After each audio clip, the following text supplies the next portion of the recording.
Hello everybody, good morning and welcome to the United Stand. This is your latest Manchester United news and transfer news. And what have we got for you this morning, you good people? Well, what we've got for you this morning is Manchester United may have to complete 2 deals by Friday. Mason Mount and, more importantly, ONANA. Inter, apparently from Italian sources, are saying that they want this deal done by Friday, or they probably won't do it at all. We'll also have updates on the David De Gea situation. Chris Wheeler, Daily Mail, who was on the United Stand yesterday, what a video that was. He's come out this morning with an interesting development around the David De Gea situation. We've got an update on Frenkie de Jong, what's happening with Frenkie de Jong. Also, we're going to hit back in on the financial fair play. We didn't quite finish it last night. Why is it United are using financial fair play? And also, let's discuss as well what this budget is if Manchester United did complete 2 deals by the end of this week. Is there any budget left? Apparently, we only have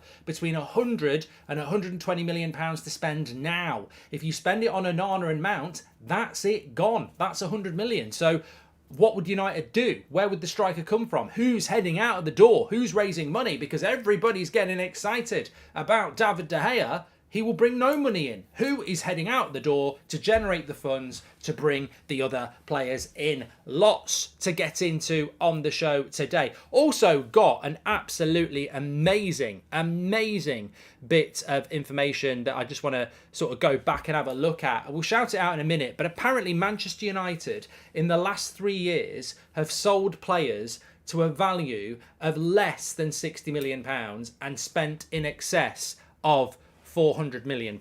That is, if that's not sackable, I don't know what is. That's like getting home from work and, you know, you're living with your partner. They're spending more than you're earning. A hell of a lot more than you're earning. It's time for a divorce. You know, you come home, there's a Ferrari on the drive, you've got a new jacuzzi. You've only got a part-time job at Tesco. What's going on? It's ridiculous. Absolutely ridiculous. We'll get into that in a bit. But let's fly straight into this news. Hope you're all feeling good this morning, by the way. I'm feeling energised this morning. It's a pleasure. It's a pleasure to be here. It's a pleasure every morning to wake up and go live with you great people on this fantastic community. And we shouldn't dismiss that. I think we get locked into the repetitive nature of Manchester United, but we are a community and we're interacting and we're live. You all hate me, fine, I'm going to City, says Harry Maguire. Well, Harry Maguire was there modelling the new kit yesterday. He's got nothing to prove. And do you reckon David De Gea is gone, Mark, says Kieran? Well, we'll come back to that. There's some interesting stuff about De Gea, but I want to start off with the headline.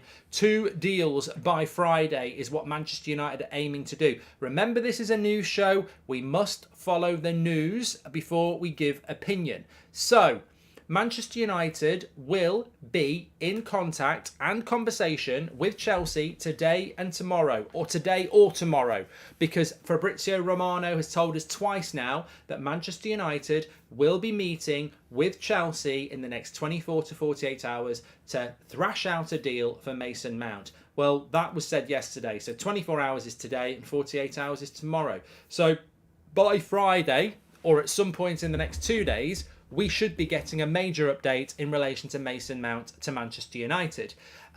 Hopefully, that will be a conclusion. I'm not even going to say hopefully that will be the deal done. I think, obviously, I want the deal to get done because Ten Hag wants it to get done. But what I don't want to do is be sat here on Saturday going, it's still carrying on, the offer's still on the table. If we're meeting them in person, which is what we're doing, then by Friday, we have to have conclusion on that Mason Mount deal. And it really has to be, we're definitively walking away, or he's going to sign for Manchester United. Our summer transfer budget is absolutely criminal, says Sam, who's given us a super chat there. And I must just shout out Edgar, who's gifted 5 United Stand memberships. Edgar, you are absolutely fantastic. That's great. But remember, Chelsea have just sold Loftus-Cheek to AC Milan for 18 million. They've just sold Kovacic to Manchester City for 30 million. We're trying to sign ONANA for about 45 million. And yet we're paying 55 million to Chelsea for Mason Mount with 1 year left on his contract. The game's gone mad. The game's gone mad. I mean, you've got Arsenal. I'd like Declan Rice, but you've got Arsenal offering £100 million plus 5 for Declan Rice. I'd love Declan Rice. I'm going to say it right here, right now. You might disagree with me. I'm bloody glad we're not buying Declan Rice. No way. You can't. We can't afford that. I understand Man City can afford it. They've won the treble. You're adding icing on the cake.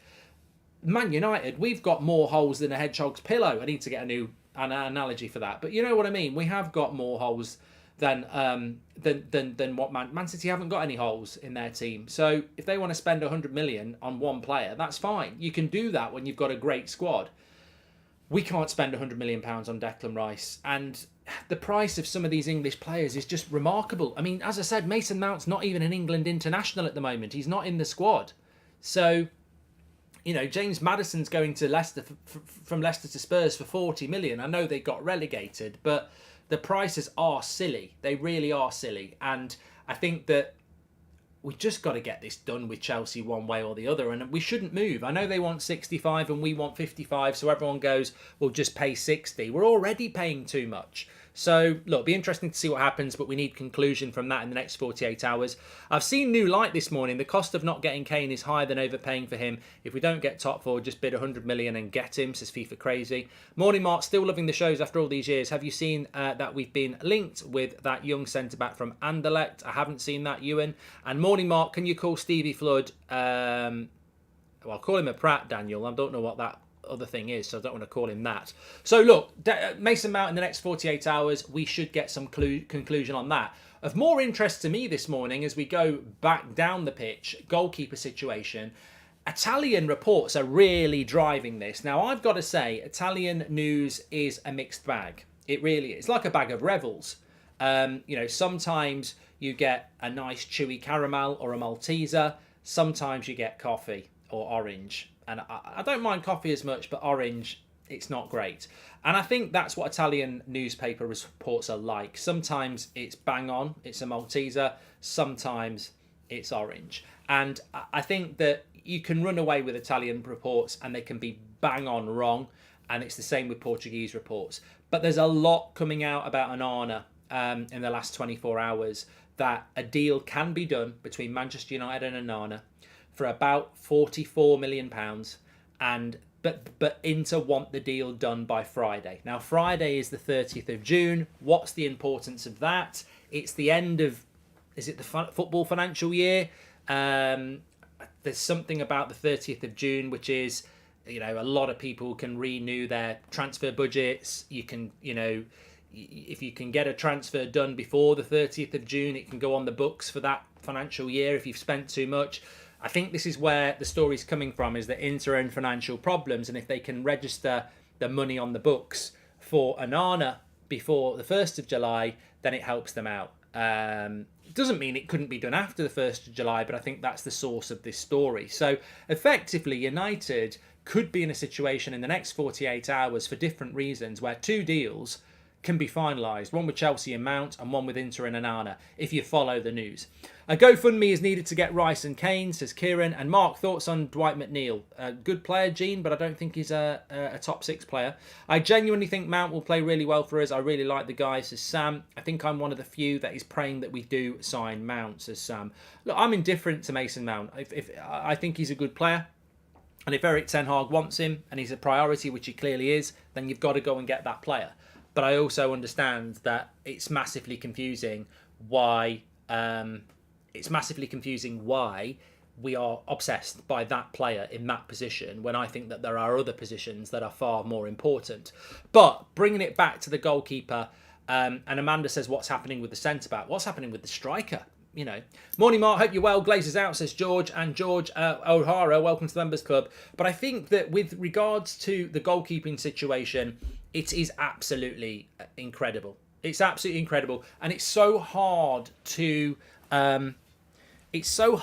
be pragmatic about it because there are so many different biases in this. You know, I fully admit I'm a big fan of De Gea. I fully know that a lot of you aren't.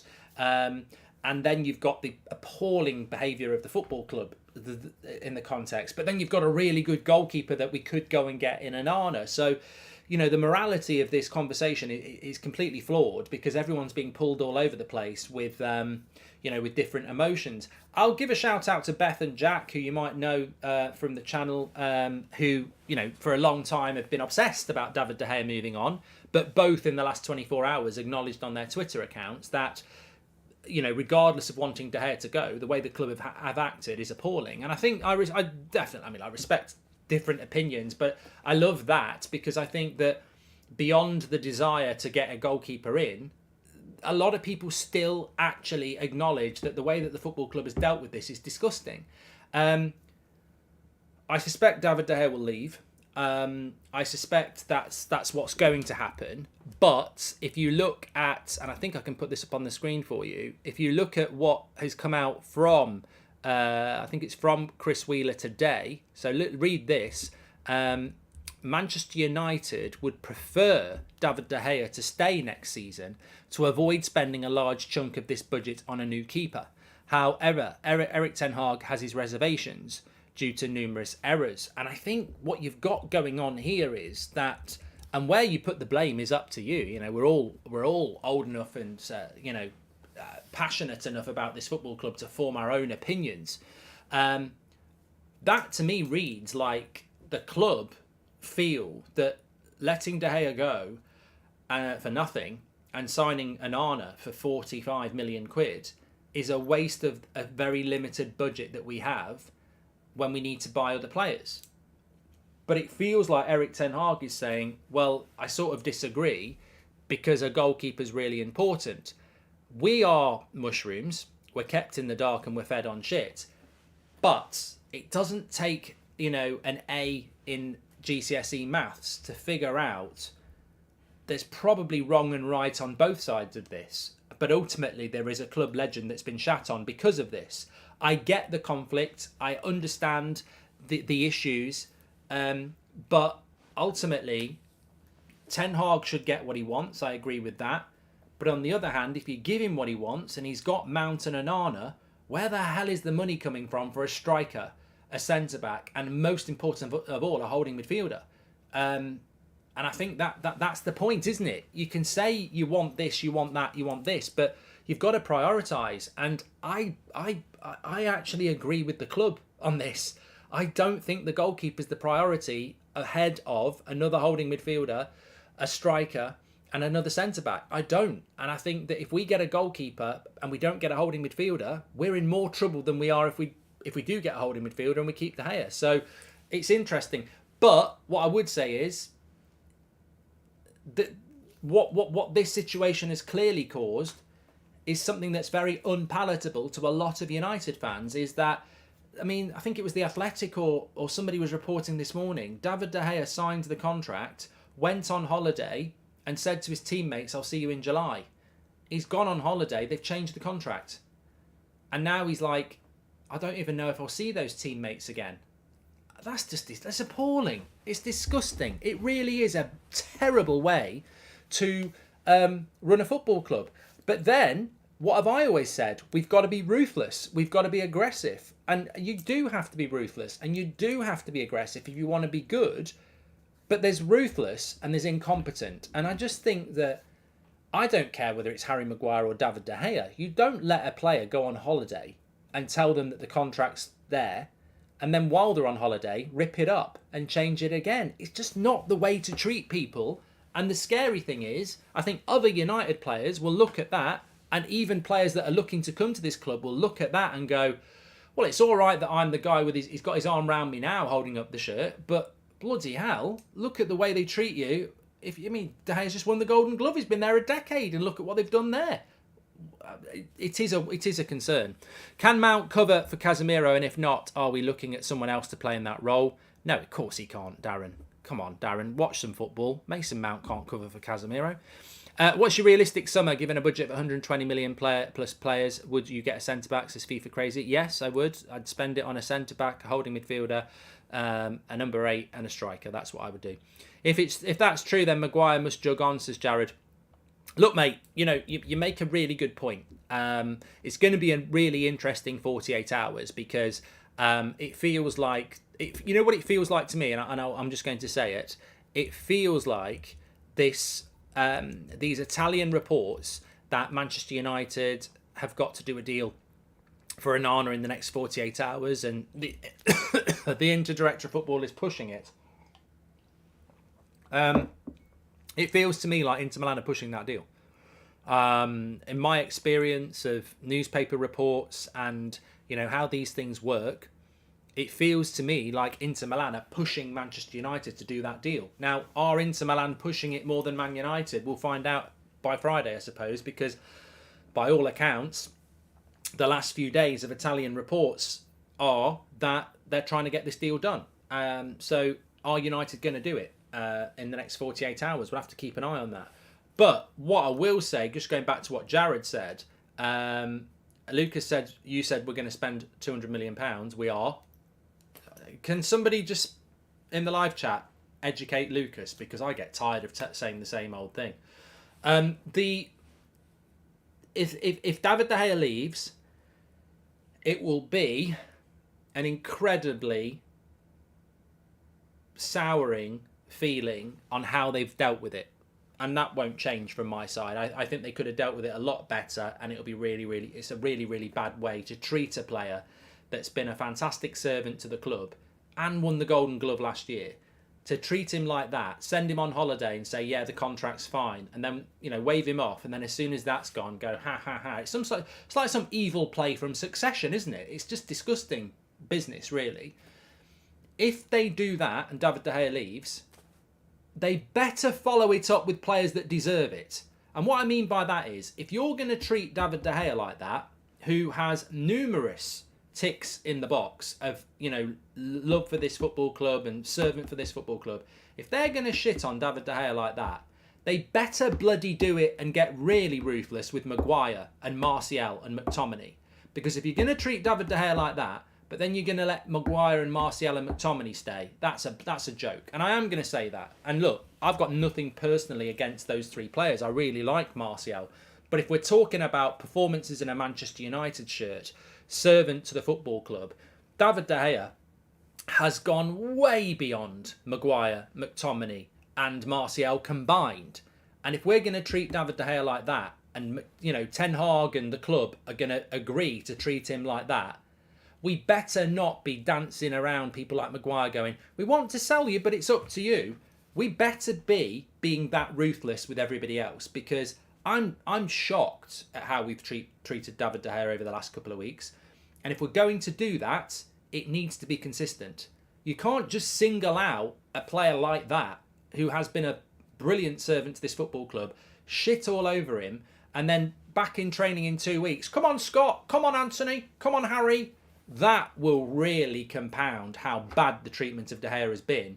If we're going to treat somebody like that who doesn't deserve it, and then you're going to keep a load of players that you can't get rid of, I'm going to have very firm eyes on that one, because I don't like how we've treated De Gea, but if they follow it up by treating other players the same who deserve it, then it's a new Manchester United of ruthlessness, which is what a lot of people, and myself included, have said is needed at this football club. But we're so inconsistent and we're so incompetent. I think we all know we will treat somebody like De Gea like that, like we've treated Ander Herrera in the past and Robin Van Persie in the past. And then we will keep the Rojos and the Maguires and the McTominays who deserve booting out of the door. More holes than hedgehogs condom, says Adrian. But they don't have a spiky cock, do they? I don't know. Adrian, you seem to know a lot about hedgehogs' genitalia. I'm not even going to comment. Hi, Mark. I'd really like these Mountain and Arna deals done. Why do you think United can't put an extra 35 million for Kim Min-jae? Such an opportunity in a player, says Charles. Andy's just gifted a membership. He seems to do it every day. You're a legend. And Arna is the future of the club. De Gea's been great, no doubt, but it'll be a step closer to the real Ten Hag ball we all here to see, says Stedge. I don't think anybody's actually arguing that, Stedge. I don't think we're talking about the quality of the goalkeeper. I would like ONANA to come into the club, but I think it's the treatment of the goalkeeper that I can't get my head around. But look, interesting from Chris Wheeler this morning. He's saying that Man United might well keep David De Gea and not bother signing a goalkeeper. And I just think that even I would say that you can't go this far down the road and then turn around. You know, if we're in for an ONANA and you're looking to treat De Gea like shit, which you basically have, you've basically got to go the full hog, haven't you? Mark, do you think with an ONANA, Mount and Højlund, they will close the gap on City and Arsenal with the players there? I mean, John, I don't know. Those questions is look, asking me or anybody or me asking you what we're going to do next season is pointless. I don't know whether we're going to close the gap on Man City or Arsenal. Right here, right now, the gap's going to get bigger, but there's still... We've bought nobody, we've sold nobody, and I don't know what business they've done yet. So I can't judge that until we hit August. If the Qataris take over before the end of the transfer window, will they be able to spend more on players, says Sam. Technically, I think they could. The stock is up at 24 now. Has anything leaked, says Oscar. The stock went up because of the... quarterlies yesterday, which were quite positive around profits. I think that's what that caused that. I mean, it's not bounced massively. People saying ONANA means Ten Hag ball, but Maguire, McTominay and the rest are not Ten Hag ball, says Dazzo. Thank you very much, Dazzo. So, yeah, look, let's wait and see on those two deals in the next 48 hours. I mean, look, we definitely should be getting something on Mason Mount, and if Italian reports are right, we should definitely get something on ONANA. And also, let's not forget, David De Gea's contract expires on Friday. So, look, there's got to be something coming out. It's been too long since United has shown we are a big club. They should be getting Kim Min-jae, Casido after Chelsea messing with us and Kane, says Nazar. Welcome to the Members Club, Ray C. Latest on Højlund, would prefer Bay over Maguire, says Nick James.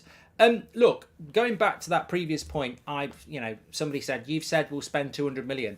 I mean, look, I like to think that we educate each other and we take the level up, but sometimes you do get infiltrated by, low knowledge people.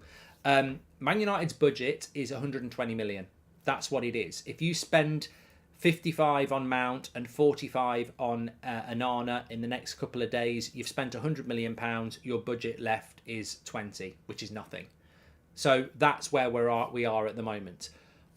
What I've said is we will spend 200 million because guess what? The transfer window doesn't close until the end of August.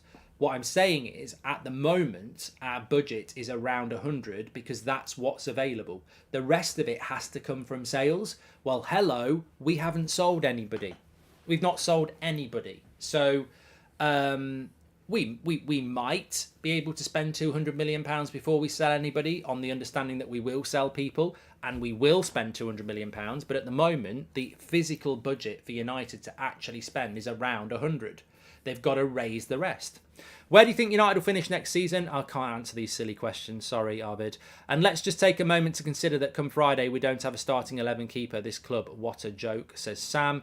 And the transfer window has been nothing short of depressing. Every day I wake up hoping we've done something sensible, but lo and behold, we haven't, says Amarcha. Well, look, I don't want to panic people on a Wednesday morning. Jack says we won't sell anybody, so we won't have 200, but we will sell people, Jack. I'm sorry. I know I'm being a little bit blunt, but I'm not going to deal with idiotic comments. I can't tell you where we're going to finish next season because I don't know who we're going to buy. And I've told you we will spend £200 million, and we will spend £200 million, but I can't say I told you so until August the 31st. But everyone's saying we're not going to buy anybody and we're not going to sell anybody. I understand the frustration. I completely get on board with the summer being chaotic and silly and, naive and, disrespectful or whatever you want to call it. But it was the same last year and we still spent over £200 million. Here we go. So this is what I wanted to talk to you about, and I will give a shout out. The account it came from was United Faithfuls on Twitter. I haven't had time myself to actually verify it, but I don't think it's going to be far wrong. In the last 3 years, Manchester United have raised less than £60 million in sales. It lists people like Fosu Mensah, Dan James, Andreas Pereira, James Garner, Tahith Chong, and obviously Iqbal, who's gone. So it's quite a sobering thought, isn't it, that United haven't raised £60 million in the last three summer transfer windows. And yet we need to raise about 100 in the next month to be able to buy players this summer. So you can understand why people say what they're saying. We won't sell any players, because in the last three summer transfer windows, our total sales is less than 60 million quid. And yet in the next 3 weeks, we need to raise 100. We are not speculating when we say that United's recruitment team is a bloody joke. We are not speculating when we say that United's recruitment team couldn't sell an ice cream on a sunny day. They are absolutely terrible. And it is a concern that we've got to sell players that may well not want to leave, and they are going to be challenging deals. It is a concern. It's a major concern. And you have to follow the evidence sometimes, and that is absolutely shocking. To know that in the last 3 summers we've spent over £400 million, but we've only sold less than 60. No wonder the club... Look, we're in debt because the Glazers are greedy, but that's not... Imagine... What I'm trying to say is, even if we were not in debt and we were ran, reasonably well from a business sense, the way we run this... what I'm trying to say is there's levels to this game. There are the Glazers who are incompetently greedy. There is the board who are ineffective. But then there's the recruitment team who are given money and are completely ineffective as well. It's not necessarily the Glazers' fault that our recruitment team are so bad. If you spend £400 million in 3 summers, but you sell less than 60, that's a £340 million loss in 3 summers. And people can say, well, we've got revenue. But any good business, I would say, so it's like me running a business and saying, well, we make money from people buying tickets and buying merchandise, but we shouldn't be losing £350 million in 3 years on sales and purchases. Like, that to me is a massive sign that you are shit at your job, because you've spent £400 million on players, but you've only made 60 back in sales. That means you're buying a lot of shit with no sell-on value. That is appalling. Some football clubs operate on spending 200 million and making 150 back. Some can do it, spend 200 million, make 200 back. You're always going to make a little bit of a loss. I think you're always going to make a loss, but 400 million and only making 60 back, ridiculous. Absolutely ridiculous. Chelsea are raising another 25 million from Pulisic, meaning we are sending out a shopping list that looks like an Argos catalogue, says Charlie Max. Rice is ours, time to party, says Zane. And John Jordan, the disrespect towards legends is ridiculous. Beth is a big part of this too, says John Jordan. And Eric Ten Hag is a Top Gun pilot in an airport run by kids, says Tom. Yeah, I like that. I like that. Eric Ten Hag is a Top Gun pilot. It's like having Tom Cruise, isn't it? Maverick, the extraordinaire US Air Force hitman employed by Ryanair to fly us from Dublin to Birmingham. It's a complete and utter waste at the moment, isn't it? Example is apparently Benfica confident of getting Tellers on loans this season, then will sign him permanently on a free next season. Oh, Glennie, I saw this one. And I didn't even want to talk about it. Bloody hell. So Tellers has got 1 year left on his deal, and Benfica are happy and confident that they'll take him on loan for the season and then get him on a free. I mean, Chelsea would sell Tellez for 10 million in 2 minutes. We want 2 million for Eric Bailly. Chelsea would get 10 million for Eric Bailly. I tell you what, just give me a job. I don't know how I'd fit it. I don't know how I'd fit it in with everything else I do, but I am absolutely confident that I can sell players better than Man United. I just think that they're dreadful at it. They're dreadful. I don't know who these people are. Are they bankers? They've got no idea. Absolutely no idea what they're doing. And, it's going to be very interesting to see how we raise money, because the only departure that we've been spoken about for the last 2 weeks is David De Gea, and we don't even get any money for David De Gea. We don't even get any money. It's ridiculous. And the one goalkeeper we could get some money for, Dean Henderson, who's fully expecting to go, we still haven't bloody sold him yet. So, I don't know. I really don't know. It's all wages dependent, wage cap only, saviour, says Robert McCormack. Well, look, I mentioned this last night. The big the big argument last night was about financial fair play. Great content, Mark. Same old United for transfers so far. It looks like it was changing in May as well, which is frustrating, says Tom Kent. I think the interesting thing is a few people saying that Man City pulled out the Rice race.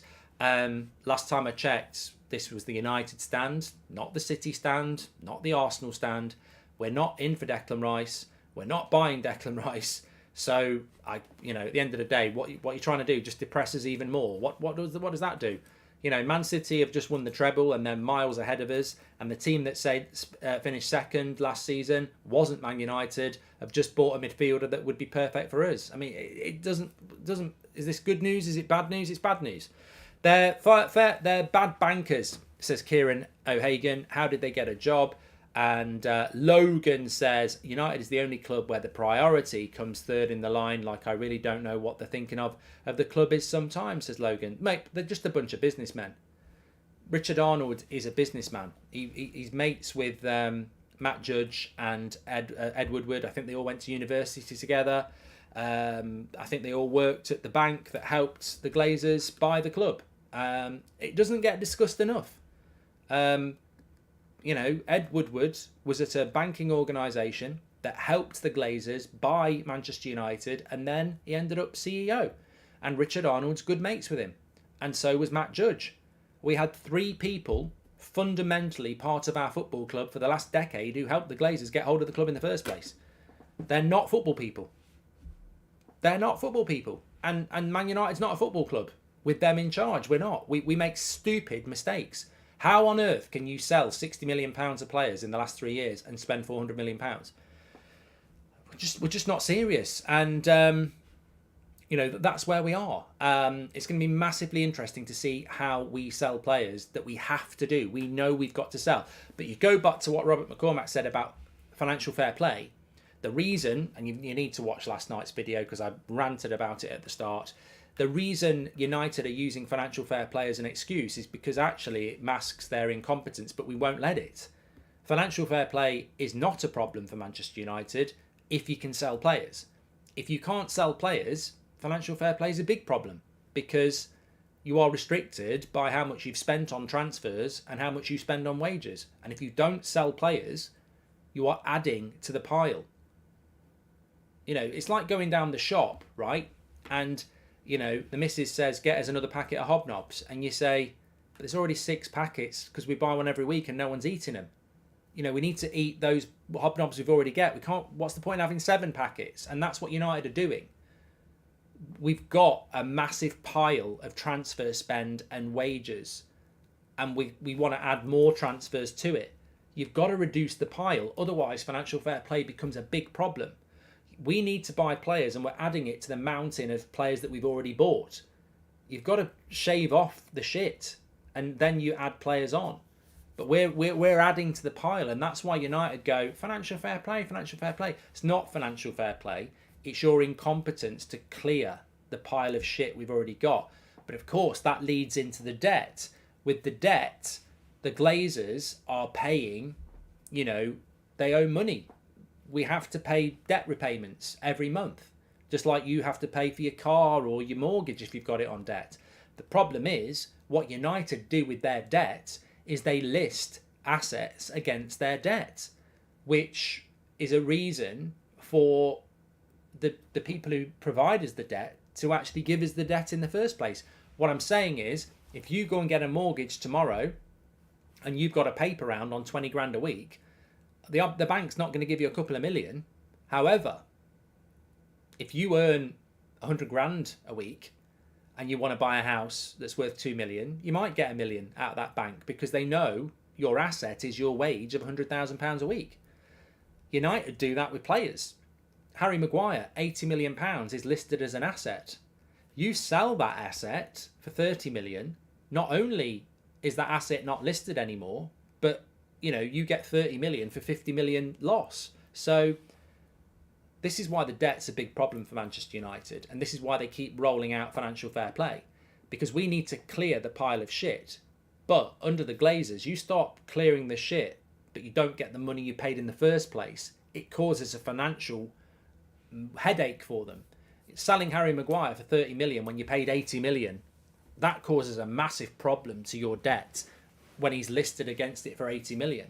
And this is the problem that United have got. But it's not financial fair play. It's not financial fair play. It's the way United are run. And not enough journalists, not enough people discuss this. It's not financial fair play. It's the way we run the club that makes us fall foul of financial fair play potentially. Because Chelsea don't have this problem. They're not in debt. Liverpool don't have this problem. They're not in debt. If Liverpool buy Nunez for 80 million quid and he's a complete flop and they want to sell him for 40, the only problem they've got to deal with is that, you know, they lost 40 million quid on that deal. But they don't have a load of debt where he's listed against there and it's like, shit, that's going to cause our debt repayments to go up and there's going to cause loads of problems. That's United's problem. And we can discuss that as much as we like. And I don't think we really want to massively, but that's what it is. Merton needs to be trending on Twitter, says Julian. Anyway, look, financial fair play is a myth around United. It's the way the club is run. We're not set up well. We need to clear the debt. United is the only club where the priority, the striker, comes third in the line. Like, I really don't know what the thinking of the club is sometimes, says Logan. Michael, welcome to the Members Club. Well, look, you know, in relation to Frankie de Jong, Man United are interested in Frankie de Jong, but they haven't got that financial money at the moment. You could almost, you know, Frankie de Jong may well end up staying at Barcelona. He might end up going to Man City. He might end up going to Bayern Munich. But you're absolutely correct. United's priority as a striker, what's happening with that? I mean, in my opinion, the goalkeeper is, you know, the goalkeeper is great, but he can't, you know, a ball-playing goalkeeper, right? Let me just say this to the hipsters. A ball-playing goalkeeper, what's that going to do for Man United? We've got a good back four. We've got Casemiro. What's a ball-playing goalkeeper going to do for a number 8 that can't actually track back like Eriksen? What's a ball-playing goalkeeper going to do for Bruno Fernandes, who, you know, plays risky passes? He likes to play on the counter. What's a ball-playing goalkeeper going to do when we haven't got a striker? You know, what's a ball-playing goalkeeper going to do to Anthony and Rashford, who cut inside and shoot all the time? Like, I like the idea of a ball-playing goalkeeper, but it's not going to make us win the league. What's going to make us win the league is the team stop being a counter-attacking team and start passing in the final third instead of everybody shooting like they did in the last few weeks of the season. It was infuriating. The way to do that is to get a striker in and build your team around that striker. Build your team around chance creation. Build your team around build-up. At the moment, we haven't had a striker. Maybe that's why Rashford and Anthony shoot a lot. But we need a striker. And implementing the striker into the team is going to take time. Pre-season. Where is this striker for pre-season? I think we can solve these problems very, very quickly. And I think clarity can come very, very quickly. But today, right now, this morning, I look at United and I go, I don't know what Ten Hag's plan is. I can't see it. He's obsessed with a number 8, which doesn't actually fill any of the various priorities I think we have. Striker, holding midfielder, another centre-back and a goalkeeper. So he's obsessed with a number 8 that he wants to overpay for. He's already got Eriksen, Bruno, who can play that role. So I don't really understand the obsession with Mason Mount. There's not a logical place for him in the starting 11 because he loves Eriksen. So I don't know. I don't really understand that obsession. We have no striker and we need to implement a striker yesterday. We have no cover for Casemiro, and we also have no partner for Casemiro when we play teams that are better than us. And, you know, the goalkeeper thing rages on. So I think sometimes you can see the plan. I don't see the plan with United at the moment. I don't think they know the plan themselves. I think they're turning corners. They're on a roundabout. They're in Milton Keynes. They're just going round a roundabout at the moment. They're not going in any clear direction. The striker needs to come in. And the striker needs to come in quick because we know what it's like with strikers. Look at Darwin Nunez at Liverpool. You know, they had a tough start to the season and he struggled. Look at Erling Haaland at Man City.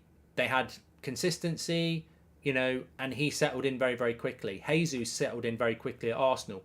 We need to get that striker in, and they need to be part of the pre-season. What's going to happen with Ahmad, Palestri, Hannibal, Sabitzer and Weghorst? Well, hopefully Sabitzer and Weghorst are gone.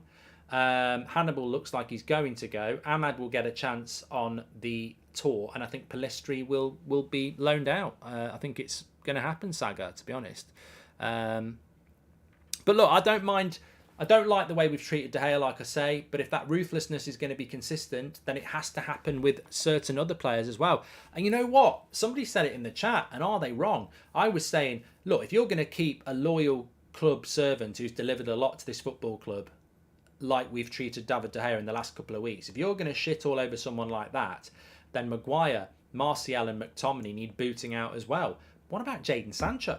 You know, does he fall into that category? If we're going to get really ruthless, how far down the line do you go? I mean, as I said last night, Fred has actually had a better season than McTominay and Maguire, and it looks like he's getting booted out. So I just don't want to be in a position where we lose people like Fred, De Gea, maybe Lindelof to raise a bit of money, but we keep people like Maguire, McTominay and Martial, who clearly just don't have a future at the club.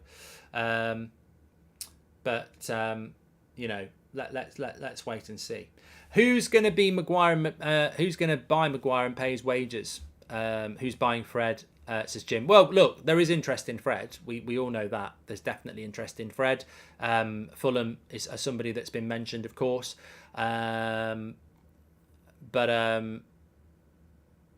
Fabrizio has said that Man City will not match Arsenal bid for Declan Rice decision made, as they are set to pull out the race at the current conditions. Arsenal were very confident last night and they remain very confident today. That's absolutely fantastic news for Arsenal then.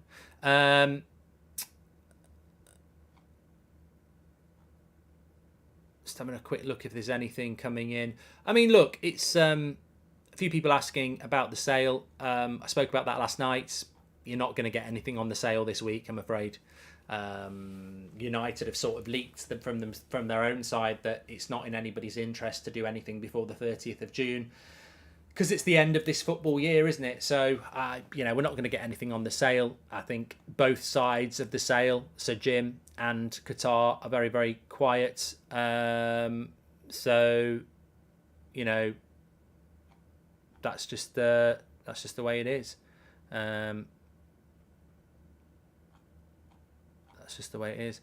I can't believe it. Do you think it's all going to change at the start of July, Mark? I'd like to see it all. I'd like to see it all start changing at the start of July, and I certainly think that, you know, if I could plot a graph for you, and I can't, but if I could, statistical graph, yeah, of when United do transfers, yeah. So you've got May. We're flatlining. I need to start from here. So you got May flatlining, no deals. June, I'm going to need to go that way. June, little bit. July, tour, August. That's why we go. So we don't do anything in June. We don't do anything in June. We do a lot of business in early July. We then don't do a lot on tour, and then we do stuff towards the end of August. So that's the trajectory that we didn't want to happen. What we wanted to see was a lot done in June, you know, a lot done in July, but we're following the same path as always at the moment. So I would predict 2 deals in early July, and then maybe a deal on tour, and then probably a couple of deals in August when the season started, which automatically puts us at a disadvantage and Ten Hag at a disadvantage because he hasn't got his new signings for pre-season. I just hope we buy someone, and happy Eid for everybody today and tomorrow, says Mohammed. Thank you very much, Mohammed. Alan Diaz is a new member of the club as well. Thank you very much. But there we go. Look, I'm not going to dwell today. I think that, you know, we are where we are. Hopefully in the next 48 hours. Well, we will get some clarity in the next 48 hours. One question that somebody said is, do you actually think the ONANA story is true? And I like this because, honestly, I don't know. I do not know whether that ONANA story is true. Costa Chelsea or Spurs. It's not United. We're not in for Costa. It's a pipe dream. We're not in for Costa at the moment. I know that. We could change very, very quickly, but we're not in for Costa. De Gea looks like he's going, and that's my hunch, and therefore you've got to go and get ONANA. But I honestly do not know, because United are not really confirming it, that they're in for ONANA. So we'll have to wait and see. But I think we will get clarity in the next 48 hours. Cherner, welcome to the Members Club. Thanks everyone for tuning in. Make sure you smash a like on the video and subscribe. I hope most of you have watched that interview with Chris Wheeler yesterday, because it was really, really good. And obviously we'll be back at 2 o'clock and 8 o'clock tonight and anything in between. Take care, everyone. I'm about to go and do a video on That's Football about the Rice deal, but if you want to watch that, you can do. Is it true that Arteta asked Pep for help with the Rice signings as Glazers are out? I've never heard such bollocks in all my life. If you believe that bollocks that went out yesterday, football's not for you. Speak to you all in a bit.